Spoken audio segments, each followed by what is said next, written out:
Dahil magdadalawang buwan na raw na hindi umuulan sa Davao del Sur, natuyo na ang mga palayan sa 4 na bayan doon. Makibalita tayo kay John Paul Seniel ng RTV1 Mindanao.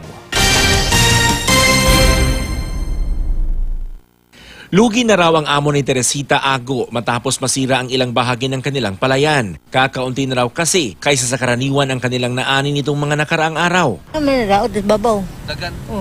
Na naman, unsay kulang nig Wala may tubig good. walay tubig. Pila na day kabulan. Kaya naman nag-ulan. Ang ibang may-ari naman ng palayan, hindi pa nakapagtatanim dahil mahirap umanong sumugal kung kulang ang supply ng tubig mula sa irrigation. Wala pa mo katanom. Wala pa katanom. Ito nga ira dapit, wala pa to siya katanom. So iwit na kay mo. Iwit na na. So dapat kaw sa mo magtanom. Dapat pag tanom jud ta siya Karon dapat. sama, karon sama. Katong mga niaging kwan. Semana. Oh. Apektado ang mga palayan sa mga bayan ng Magsaysay, Hagonoy, Matanaw at Bansalan. Partially damaged, sir. Ang tubig sa basakan, dili na sila makakuha og karaganing tubig gani nga gikan sa mga sapa. Oo, wala na, dili na nila maabot ang kay kulang na siya. Magdadalawang buwan na raw hindi umuulan sa Davao del Sur na nagresulta sa kakulangan ng tubig sa kanilang mga irigasyon.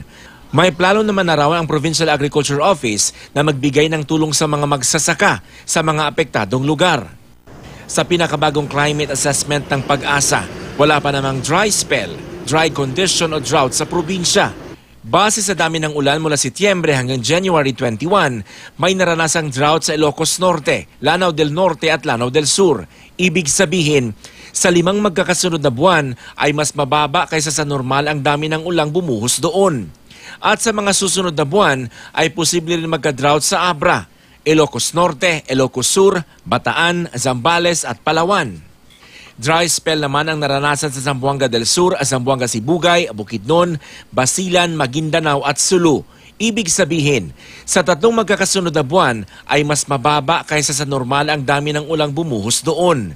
Sa mga susunod na buwan, posibleng magka-dry spell sa 14 na probinsya sa Luzon, 4 na probinsya sa Visayas at 2 probinsya sa Mindanao.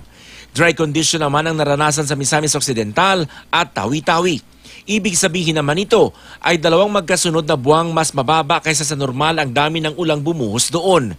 Posible pa itong maranasan sa 7 probinsya sa Luzon sa mga susunod na buwan. John Paul Seniel, Nagbabalita, Pilipinas.